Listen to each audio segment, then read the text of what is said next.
Guys, I am getting that itch again. No, not gonorrhea. I haven't spoken to your mother in 6, maybe even 7 months. I am talking about forging knives. If you guys have been following me for a while, you know I went through a period where I love making knives. I made a bunch of them back to back, and then I just kind of stopped. That's for a couple reasons, mostly because I moved and I was in an HOA and I didn't think that I could make knives in my neighborhood. That was a big one because I didn't want to be loud, tinging like I was. It's hard to explain. See, it doesn't matter, but the last neighborhood I lived in, there's no HOA, and I was kind of secluded from everybody, so like beating hammers against metal all day, ting, ting, ting, you know what I'm talking about? Didn't really bother anybody, but now I live in like a nice neighborhood with an HOA, and people are home during the day, and I don't want to piss them off. So I've moved all my forging stuff to the shop, and it's been a while since I've made a knife, and I am having the itch like no other. The itch from down under to start beating some hammers against the metal and making a knife. But you see, it's not as simple as just getting back to forging. We gotta set up the forge first, and I've learned a lot about my forge since the last time I tried to make a knife. So let's get into it. Here is my forge, you guys remember. This was actually a gift to me from my lovely girlfriend, Laura. She got me this double burner forge when I was really getting into it. And I've modified it a little bit to make it a little bit easier to do the things that I like. You know, I can put some fire bricks here and close it off. That's real cool. But the big problem with this thing is the insulation here. You see, one of the things that I learned recently is that this insulation in here, this fiber, whatever insulation, I can't remember the name of it, but it's not great for your lungs. So it's great at preventing heat, sure. But I guess what happens, and please correct me if I'm wrong, but the fibers get blown around, they come out, they get burnt off, and then you inhale them and they get stuck in your lungs. It's something to do with like the way the fibers are made. It's not good for you, right? And I made several knives using this forge the exact way that it was without doing the proper steps. So that's why I say it's not as simple as just getting back into forging. We do have a little bit of work we gotta do. So the first thing I'm gonna do is coat the inside of this with, Ooh, it's all over my hands. I guess I didn't tighten it down. That's real good. Oh shit. With this is a ceramic fiber rigidizer. So what this is gonna do is we're gonna spray a ton of it in here, get it nice and saturated, and over the next 24 hours, it's gonna harden up and become nice and rigid. Once that once that makes the fibers in there nice and rigid, that'll prevent it from really flaking off a lot of it. We're gonna go a step further, and we're gonna be putting a type of mortar, a heat-resistant mortar, all over the inside of this. And that will prevent any other fibers from coming loose, as well as give us a nice insulation on the inside. It'll be nice and rigid and it'll look really good. And the process isn't short. This stuff, which I'll link in the description if you guys want, this takes about 24 hours to cure, and then so is each layer of the mortar that we put on the inside of here. So this is like a 3-day process. Let's get started. Now, I'm not usually a wear gloves type of gal. I'm kind of more like risk it for a biscuit. But this stuff says that you should probably wear gloves, and it's a chemical that I'm not really familiar with. So I'm gonna do the sane thing and do that. And I'm even gonna go a step further and respirator face mask. Because that's what it says to do.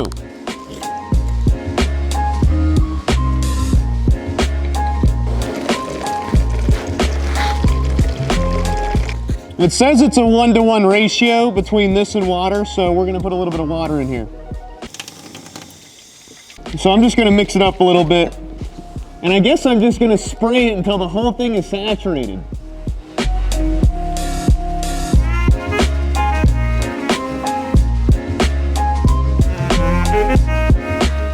The wind is blowing this shit all over the place. I'm glad that I brought my respirator.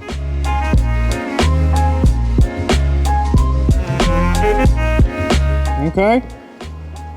It certainly feels saturated. Everything feels nice and wet. I think this is more of a surface level thing anyway, but I'm not sure. All right, so I'm pretty happy with that. It's pretty moist in there, pretty damp, you know, pretty moist, super duper moist. So we're gonna let that sit, then we're gonna come back tomorrow and we're gonna do the mortar. All right, so it is a lot more rigid. It's firm to the touch. We do have a little bit of sagging, but I think I'm gonna be able to fix that with the mortar. We'll see. It is more firm to the touch, but it's not like, you know, it's not like hard like a rock. I thought it was gonna be more like rocky, but we're gonna put our first layer of mortar on here. I'm using Mr. Volcano's mortar. But for this next step, I'm gonna take my burners out. I think that's a good place to start because we need to make sure that we don't get any mortar in the burner tubes. And another thing that I need to do that I didn't know I need to do last time is because I don't read the instructions or anything like that. I need to adjust my throttle on these burners because apparently that makes a huge difference. So we'll do that when we're setting up the forge and we'll actually be able to do a good job here, you know? They don't want to come out. There we go. All right. Oh man, it's ripped. We don't want to lose any. This stuff's expensive. All right, this right here is a bag of silica. It's like a compound mix. You mix it with water until, from what I understand, it's a sour cream consistency. That's what they all say. And we don't want to breathe this stuff either, so we're gonna use a respirator and we're gonna wear gloves. Go figure.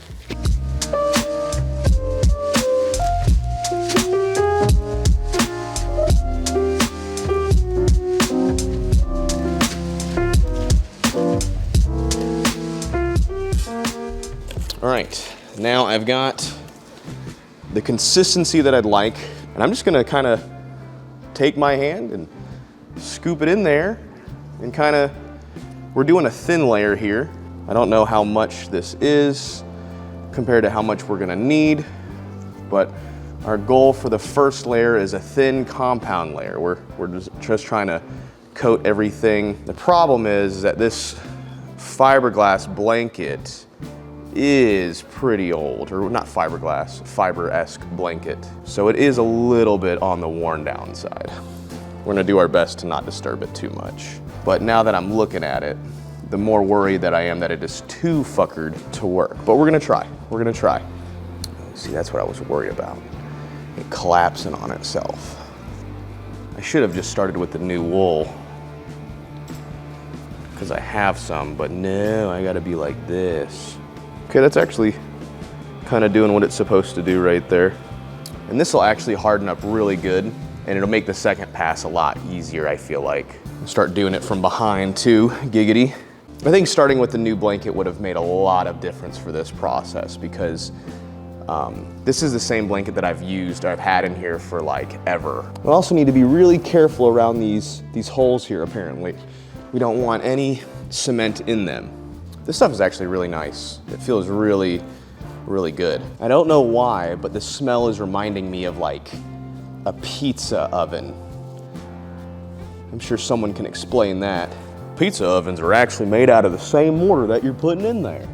How else do you think they can cook pizza at 400, 500, 600, 700 degrees and not burn out the oven, Dan? What? Are you just plumb dumb? Are you just plumb retarded, Dan? Well, the back of the forge looks pretty good, but the front of the forge is pretty cooked from being cooked. So I think we're gonna have to be really careful. I do need to make some more cement though.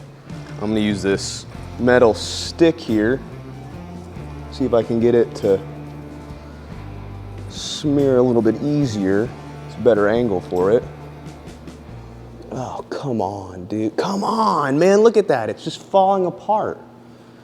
Ugh. All right, so overall, I've gotten the whole inside of it done except like this top layer between like the first burner and the second burner is all jacked up. This fire blanket is the same fire blanket that's been in it since the start, and it's a little worn out. And instead of replacing it, I thought it'd be fine if I just added rigidizer. I'm pretty committed at this point, right?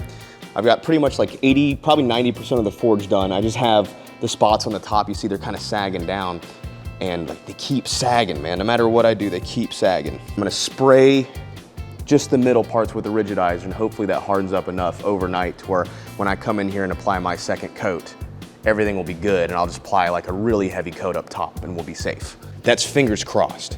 But other than that, it looks good on the inside. Other than like the hanging down bits, it looks really good. I think that's gonna work great. We just gotta make sure it holds the heat. But other than that, it looks pretty good. I'm pretty happy with it. There's a few spots where it's fallen down, but I think that after that rigidizer cures overnight, tomorrow we'll throw in one thick coat over everything, and then we'll let it sit another night, and then we'll purge the forge, we'll cure it. There's a curing process that they say to do. We'll try to do that, and then hopefully we'll be back up to making knives.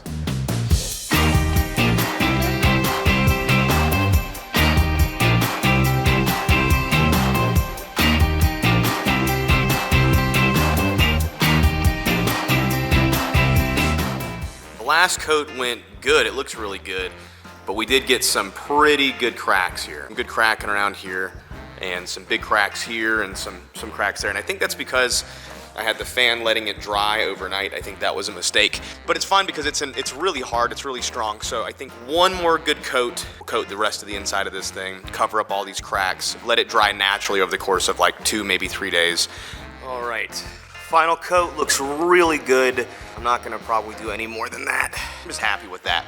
I think that looks really good. I used a brush for the last two coats. Just gave it that really smooth, if it'll freaking focus, man, it can't focus. But it looks really good. I'm happy with that. I think that'll protect my lungs while I make knives, fingers crossed anyway.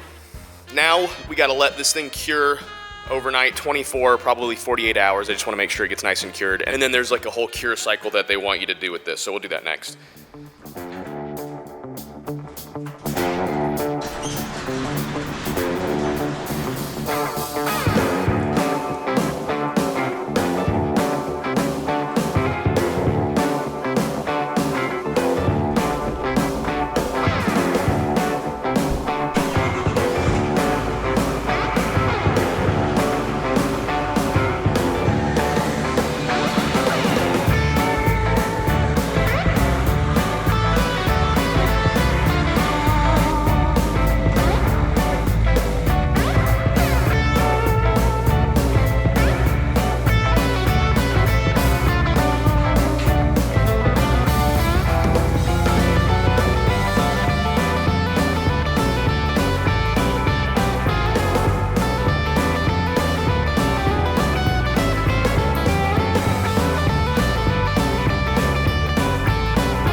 That wasn't that bad, actually.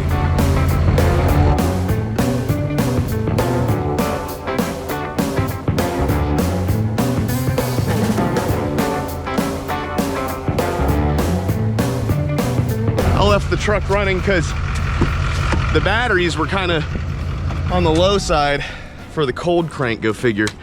But we have our stump loaded up.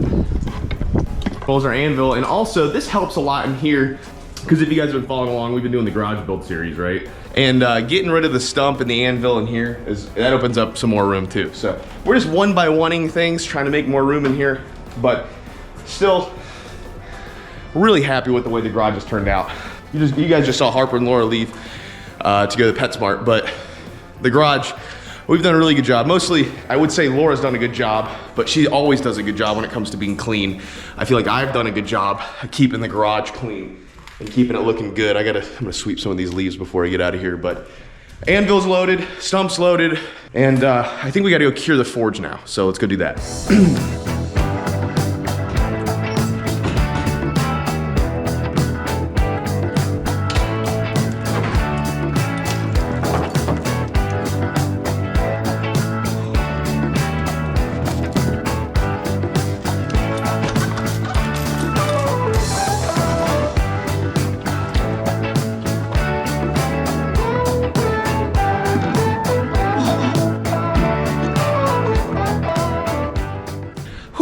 All right, I'm not gonna lie, I've been putting that off for a while. I thought that was gonna be miserable. I remember the stump being a lot heavier, but I think I know where the disconnect is. I bought the stump, or actually I was given the stump from some dude cutting trees on the side of the road. I was like, hey, I need a stump for an anvil. You got one you could sell? And he's like, just take one, dude. So I took one. Actually, he cut me one. He cut me one right then and there. He had a tree laying down, he fucking chopped it. He's like, does that look good? I was like, hell yeah. I didn't even give him any measurements or anything. But it was wet. It was a brand new tree. It just come out the ground. And it's been drying in my garage for like the past, I don't know. Ooh, I don't know if I should have done that. It's been drying in my garage for the past however many years. I mean, like 5 years maybe. So now it's nice and dry, which means that it weighs nothing. I can just pick it up. Like, I did not think that I certainly couldn't do it when I got the stump, and I'm not any stronger than I was. Way lighter now. So there is a couple of things. Like, you guys saw me just pull off this piece of bark because I can't help but pick. Should I debark this? Does anybody know if I should just go ahead and remove the bark off of it? It looks like it's probably gonna fall off anyway. And also, should I maybe burn it? I know that a lot of people burn wood to preserve it. Would burning the stump, just lightly giving it a nice charred coat, would that be good or not? So if anybody can give me some advice on that, holla at your boy, because I don't know. All right, now it's time to do our cure. So I'm gonna go ahead and get the propane tank hooked up. Let's read our instructions first. I wanna read my instructions one more time before we do this. Okay, start with firing up the burners on low and keep it on for 45 seconds. Turn off the forge and allow to cool down for 5 minutes. Repeat steps A and B, increasing the time step by A by 5 seconds to each interval until you don't see any steam forming. Cool. Okay, so we're gonna turn on low, 45 seconds. Because I am a man of excess, a man of excess, I bought this, I think 55-pound tank years ago and have just had it sitting around. I had this thing filled up one time. I don't remember how much it cost. It wasn't cheap, but I remember it being cheaper than using the small 5-pound tanks over and over and over and over again. 5-pound gallons, isn't propane a pound thing? I honestly can't remember. Turn this on and just slowly, I don't remember how to light this thing, by the way, so we're gonna try. There it goes. Both burners are on. Set a timer for 45 seconds. Turn it off. That's not off. All right. We're gonna let it cool down for 5 minutes. And one of the things that I also need to do while I'm letting the forge cool down is chain down my anvil. Chaining down an anvil keeps it from rocking away, and since I removed it to transport it, I gotta rechain it.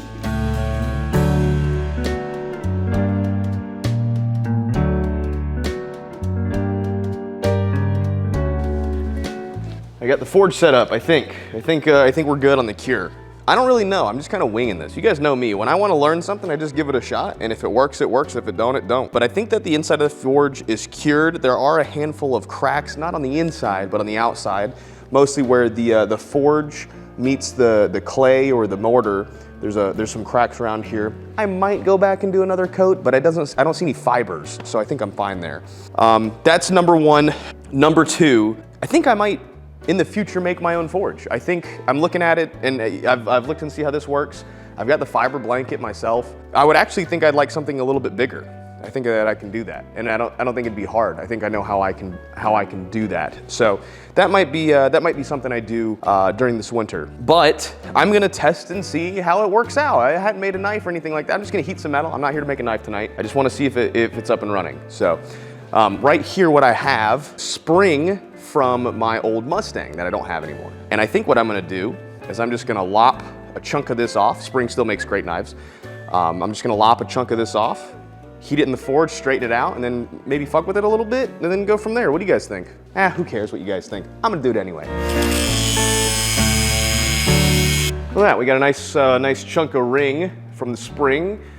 Giggity. We're gonna throw that in there. Well, let me think. How am I gonna grab it? Here's the dumb thing, dude. Here's how stupid I am. I left all of my forging stuff, my hammers, my grappers, whatever you wanna call those things, I left all that shit at the house. So I'm just gonna do my best.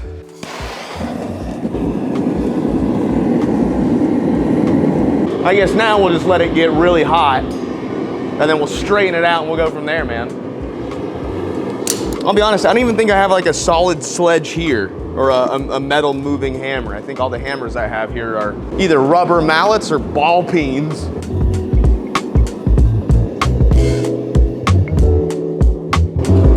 All right, we do got a red hot ring.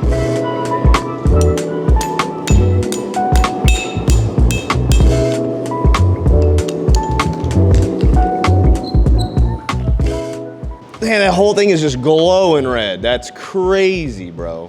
We got some stuff we got to relearn.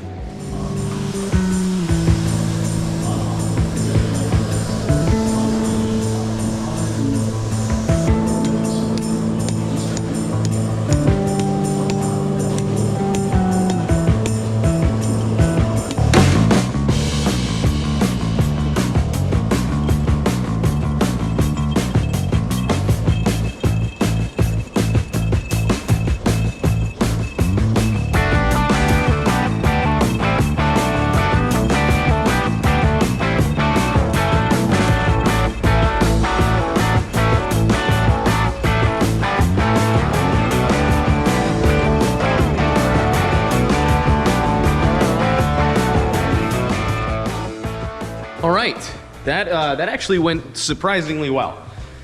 So here is the first billet that I've made a couple years now. I think 4 years now, going on 4 years, and it's very straight, very happy with it. I may have burned the tip here just a little bit, may have left that inside the forge just a little bit too long.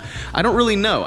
It's very interesting. I'm having to relearn how to do everything, from holding the material to how long I need to leave it in the forge, how to keep it from burning, how to flatten things out. A lot of the hammering came back pretty quick after like 3 or 4 cycles of heating and beating, giggity.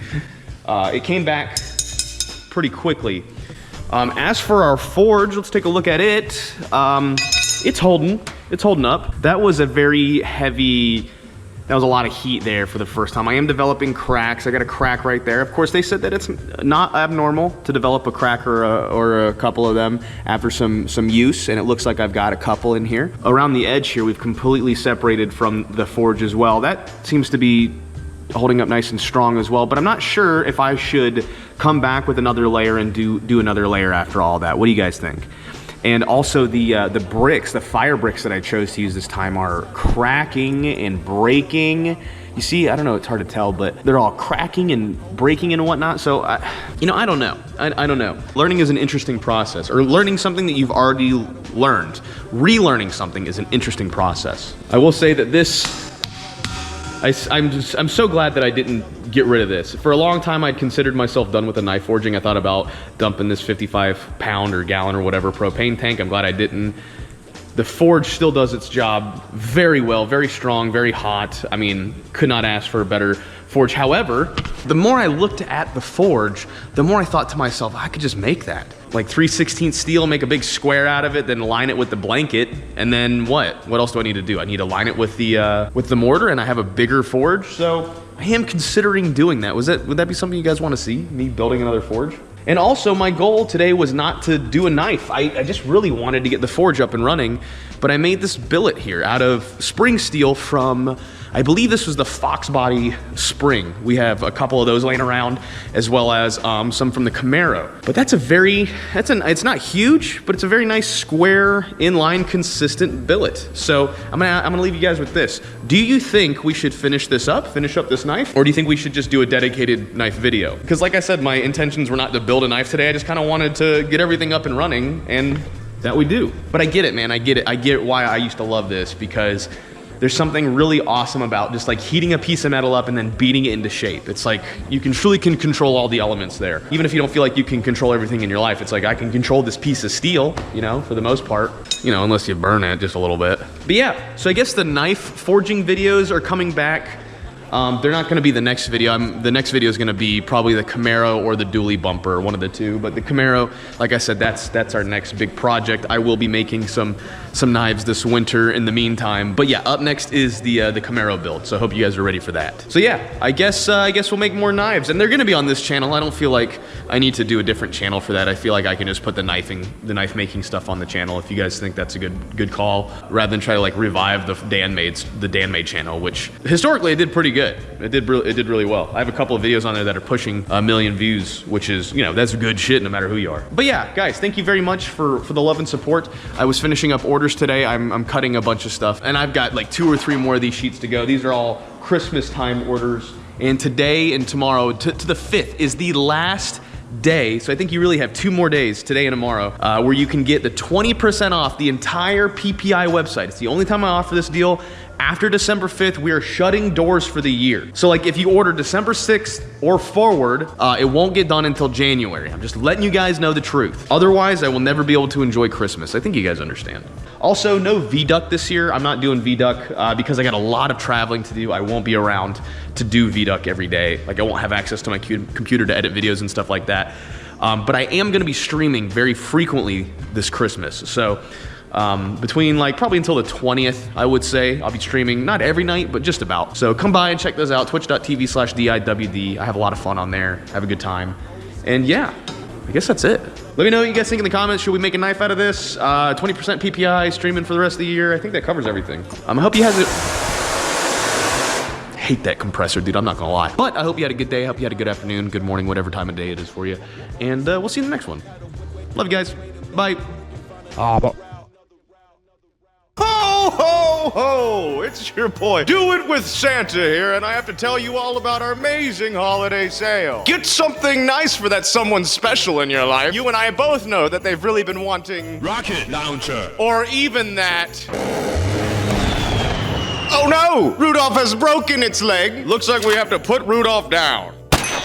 It's hard times here at the North Pole, but not as hard as my South Pole. And what do you want Santa to bring you, little one? Perk 30s. All Santa wants for Christmas is for you to give me your money, so I can make you cool things like this. Don't you want one of these? Wouldn't your home be better with fucking 17 of these things? Oh, and maybe a little extra for some snow. Oh, Jiminy Christmas. Oh! Woo!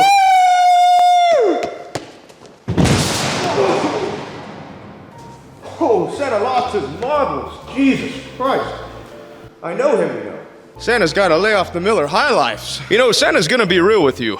He's in crippling gambling debt. Mrs. Claus is taking the house. So Santa needs a good lawyer to prove that Mrs. Claus is a cheating bitch and has been sleeping with the tennis instructor. And that's why I'm forcing Dan to do a 20% off holiday special between now and December 5th. That's right, you can get 20% off the entire website between now and December 5th. And we're adding more stuff too. Is Santa's Tinder unblocked yet? Oh, she's a ho ho ho. Oh, and now you'll have to excuse Santa. He's gonna go drink 7 to 14 beers and see if the Georgia State Patrol can pit maneuver his sleigh. Adios, nuggets. It's my service pistol too. Ho ho ho! Santa's taxes paid for it. Oh ho ho! You're being a naughty, naughty little boy.